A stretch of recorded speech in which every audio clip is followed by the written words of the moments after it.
Hello there, and happy Valentine's Day to everybody out there who is honoring this holiday. This is one of Linda's favorite holidays. I love Valentine's Day. I like it Celebrate too, but not love. as much as she does, though. Man, I'm into Valentine's Day big time.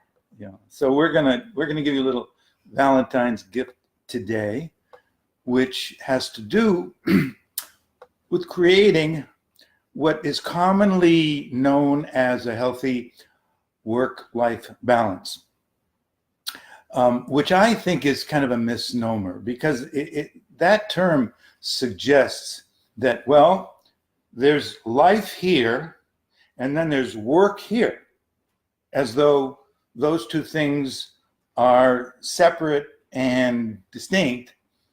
And the way I see it is that life is a component in work is a component in life.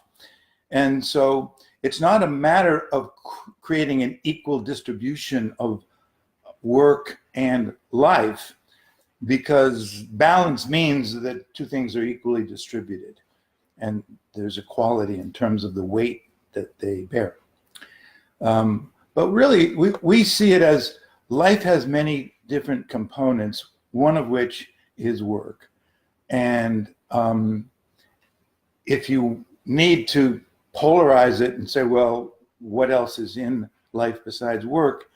The main thing is that we have a life that is focused on and dedicated to serving a purpose outside of our personal needs, at least not directly anyway,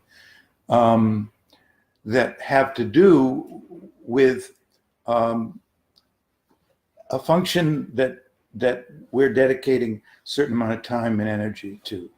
And then there's the personal needs that we have that have to do with our well-being, our health, our relationships, and all of that is separate from work, but it's all contained within the context of our lives. So we're going to talk a little bit about how we can tell whether each of those domains is getting adequately met, and if not, what we can do to bring about more of an integration, not necessarily a 50-50 balance, but at least to adequately meet the needs of both sides. Mm-hmm.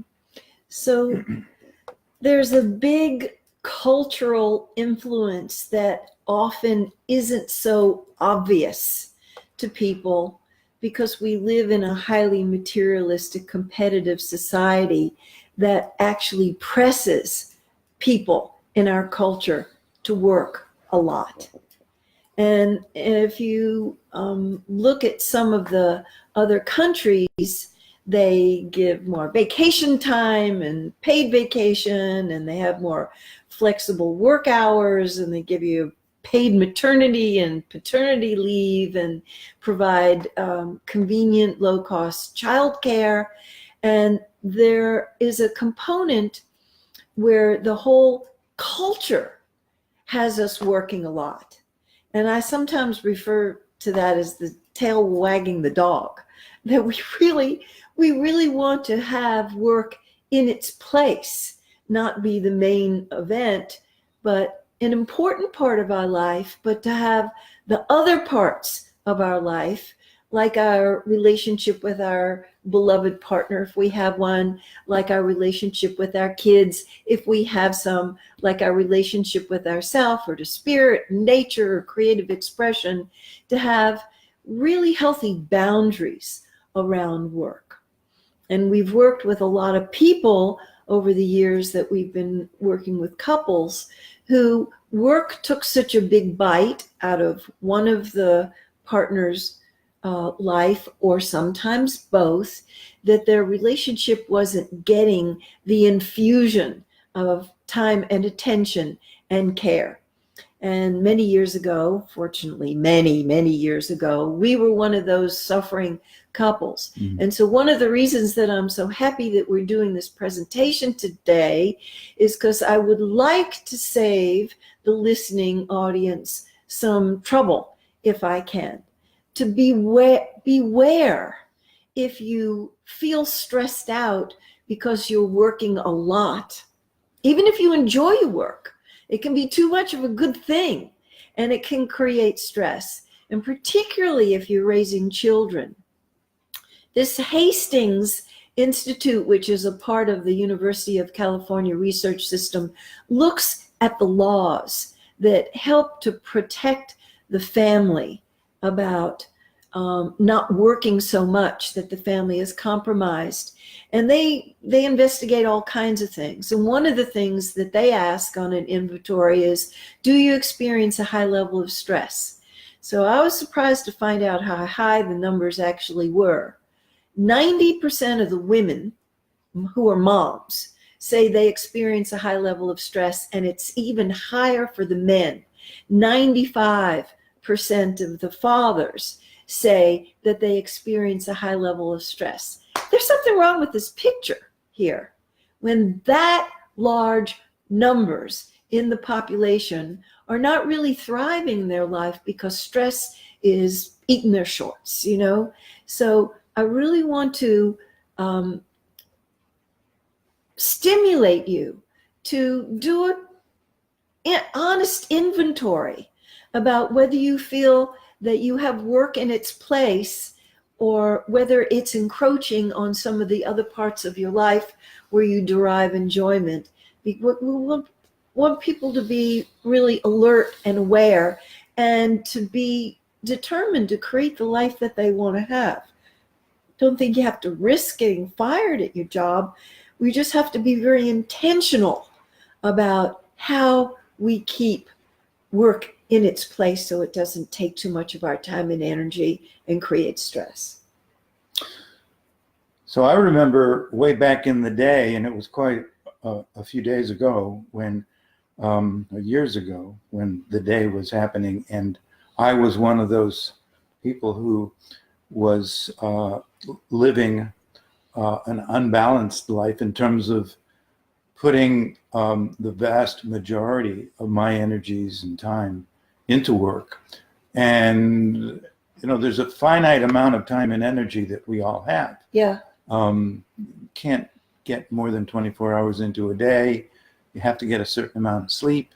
There's certain things that you need to do to maintain yourself physically and to maintain your relationships, to maintain the well-being of your family if you're in a family. And there's just no way you can eliminate, the requirement for the limited time and energy that we have available for that. And so I was aware, because you would periodically remind me that, we need more of you around here. And my response, and I know that the response of a lot of people who get that kind of input or feedback or even know that themselves is, well, sure, you think I wouldn't love to, take less time at work or, give myself more time off and have more time with the family? Of course I would. But, we need the money. We need the security of the job. I can't afford, I'm needed there, and I have to fulfill the requirements of that situation. And if I don't, there's, a whole line of guys who are waiting to replace me. And so that's the cause of the stress, is that, stress is really a form of anxiety and fear that I'm not going to get certain things met unless I really put a lot of pressure on myself. Certain responsibilities and commitments and needs fulfilled. Mm-hmm. And so how do you deal with somebody who, has that feeling, who has that attitude? There's validity to that. I mean, those are real concerns that people have, that I had. And I had to, make some choices eventually that were kind of challenging and difficult to make, but I did, and ultimately it worked out. But you don't know. I mean, it's a big risk to have to shift priorities like that. It's a big turning point when both members of the couple are working together.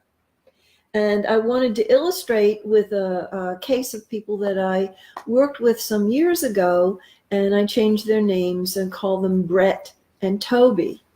And they were having a lot of arguing going on between the two of them because they were just polarized about how much Brett was working.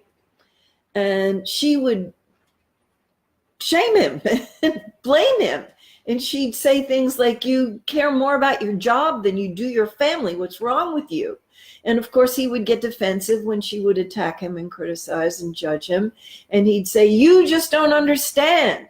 You know, I come from this family where I grew up so poor. I don't want my kids to ever have to do without like I did when I was a kid. You don't understand because you didn't grow up in a poor family. And you don't understand what it's like out there in the work world. You're protected from that. And so they were at opposite ends of the pole. And this kept up for a while, which drove them into counseling. Fortunately, they got some help. And the turning point was when Toby realized that she was working against her own best interests. And she wasn't really appealing to Brett to take a look at the choices that he was making. And what he was missing out on was his kids growing up. And when she made the commitment to stop blaming him and shaming him, that's when things turned. He did not leave his job, but he started to collaborate with her about how he could leave a little bit early, how he could take some more of his vacation time because he wasn't using it all, how he could save more time and energy to focus on their marital relationship and their family relationship and take regular vacations and getaways for the weekend. Mm-hmm. And when he started to see how much he was run by his wounds of his childhood growing up so poor, when his father left the family, he was able to ease up and see that he was a devoted father and he didn't want to have his children go without, but they were going without him. And that was the most important thing to them, not the things that he could buy. When he got a grip on how he was being run by his unhealed family of origin wounds that were driving him, he was able to see the bigger picture.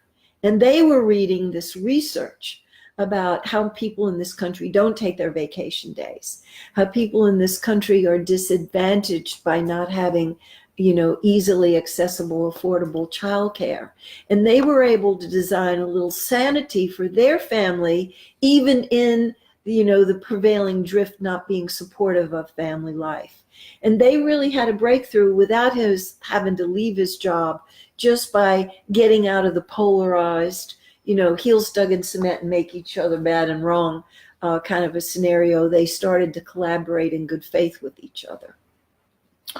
Yeah, well, that's a very common scenario. And I think a lot of people can relate to that story.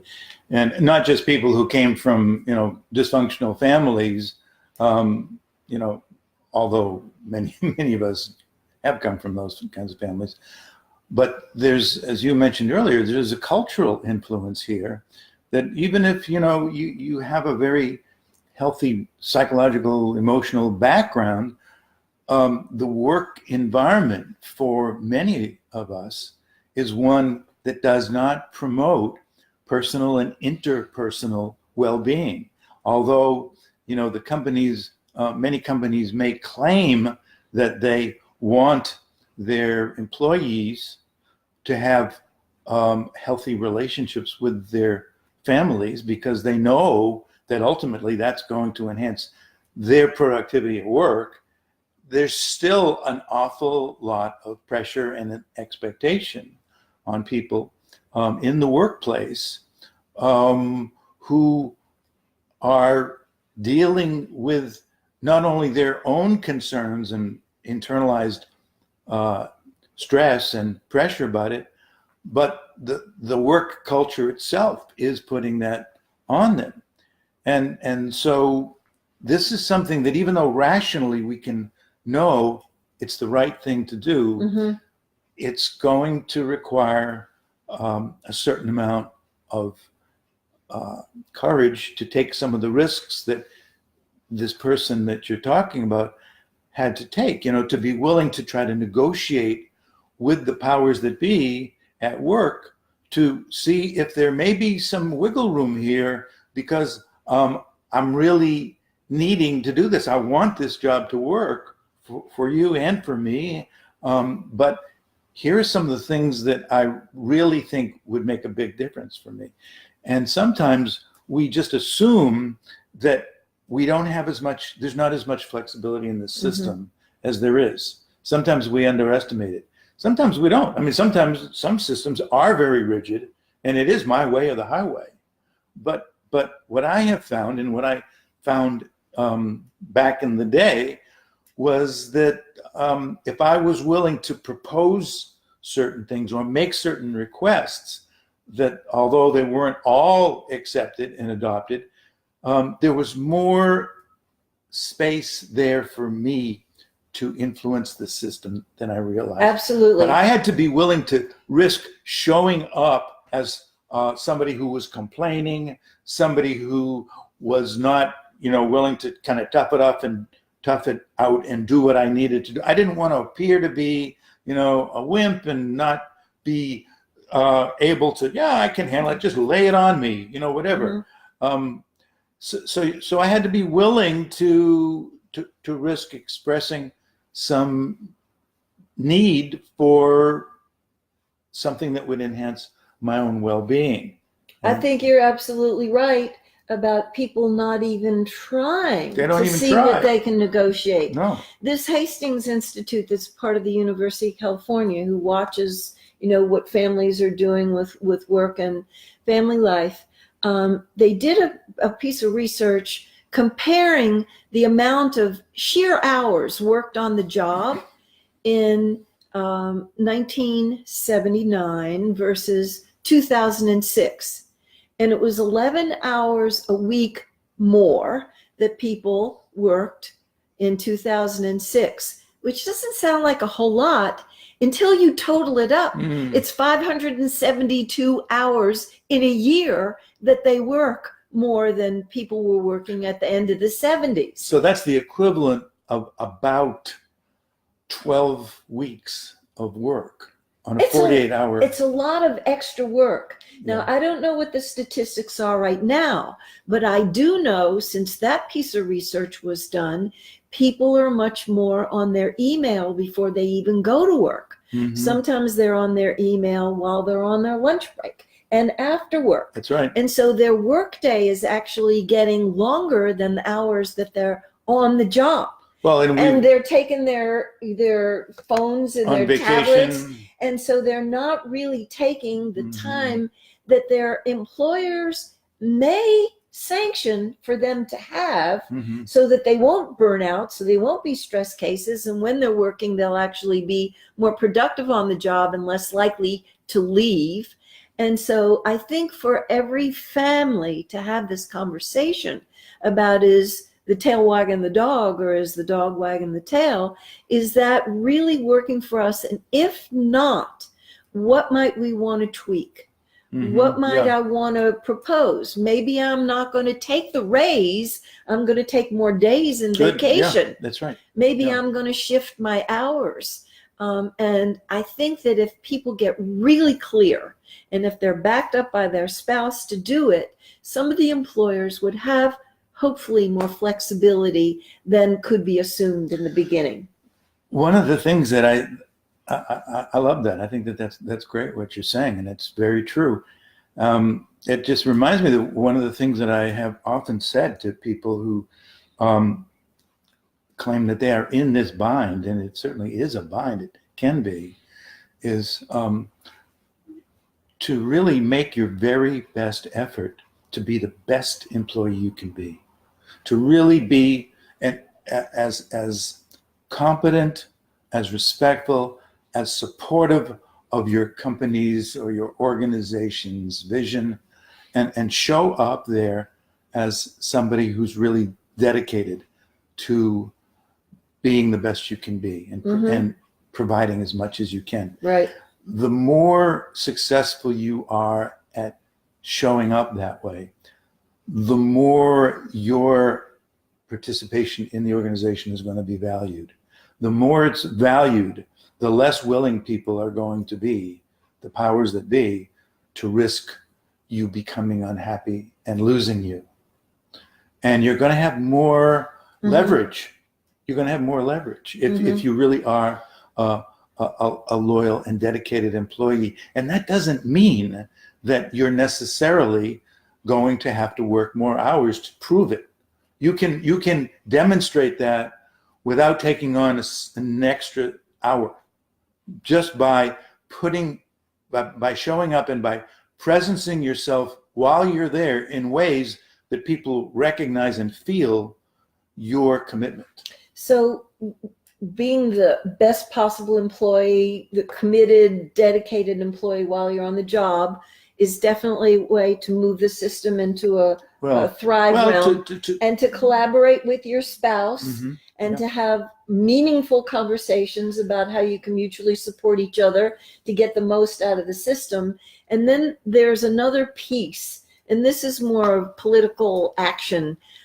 This institute that I keep referring to, Hastings, said that there has not been any meaningful legislation supporting family life since 93.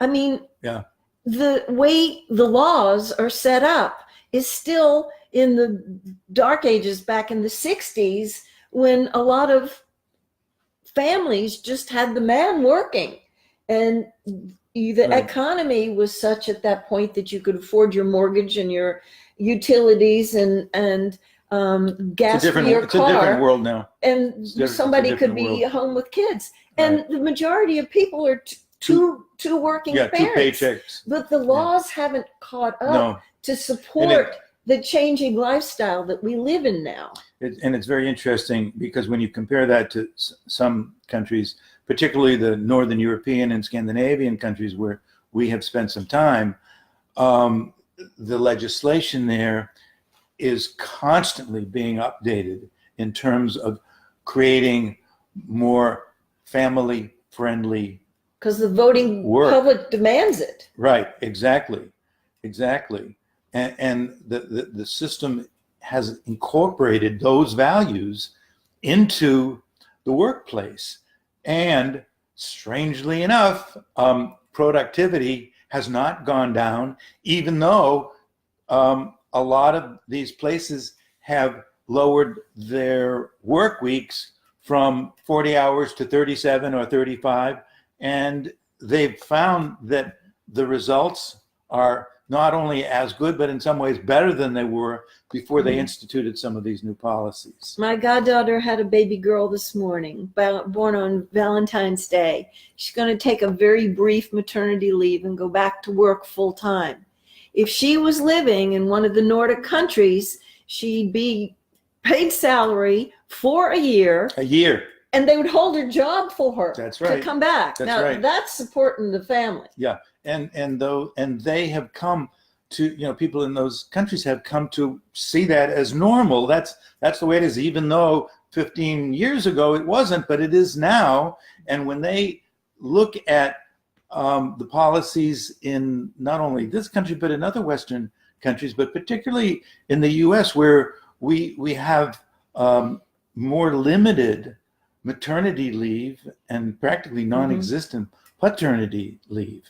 So there is a political aspect to this, and it really is important that if people really believe that this is something that really would be beneficial not only to you but to your family and to the whole society, then it might be a good idea to write some letters or send out some emails to your representative, because there's some evidence that this is really a win-win for everybody. Right.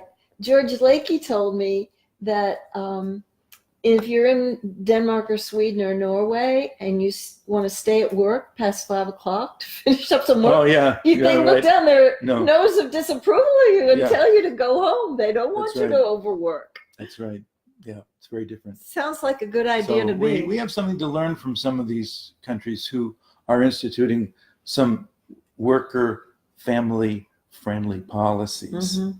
And I do want to again underscore the possibility that we underestimate the amount of flexibility that our organizations can have, particularly if we are valued as an essential contributor. Right. So I really want to make a request that if you yourself feel that you're overworking, or if you're partnered with somebody and you are concerned that they're overworking, to really take the time to tell yourself the truth about that, to check in with each other and have a conversation, not an accusation and blame kind of a conversation, but a real inquiry about, do we have work in its place? Are we enjoying the other parts of life? Are we relaxing enough? Are we in nature enough? Are we giving time for creative expression? Are we playing with the kids and the grandkids? A lot. Enough. And if not, what is it that's keeping us stuck in the stress cycle, and how we can make meaningful inroads in a consistent way so that we have that peace of mind and that feeling of the well-being that comes with a balanced life. We need help with that, because if everybody's going fast around us and everybody's overworking, it doesn't really show up to us very well. Right. So we need to be the beacon of light to the people around us and start inspiring each other to play and laugh and enjoy and have fun and relax more. And you're hearing from a couple of recovering workaholics. I would consider you a recovered workaholic. I'm still working with keeping my boundaries really clear about this, but it's the invisible addiction, and it's the addiction that's applauded. And when people overwork, they get all kinds of kudos for it. And you sometimes really need to dive down, and really look and see whether you're in the group that's living your life in a wise way, or you're just sort of following like the lemmings around you that are overworking too.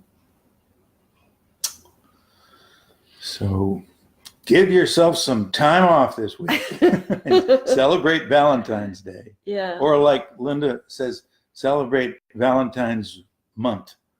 And she celebrates set it a all precedent for the rest of the year, where you're bringing all these romantic rituals alive all year long. And remember, if you're keeping up with the people around you, you're probably going too fast. Yeah. Okay. So we want to tell you that if you resonate to our message on these Facebook Live presentations, we've got weekend workshops coming up next month and the month after that.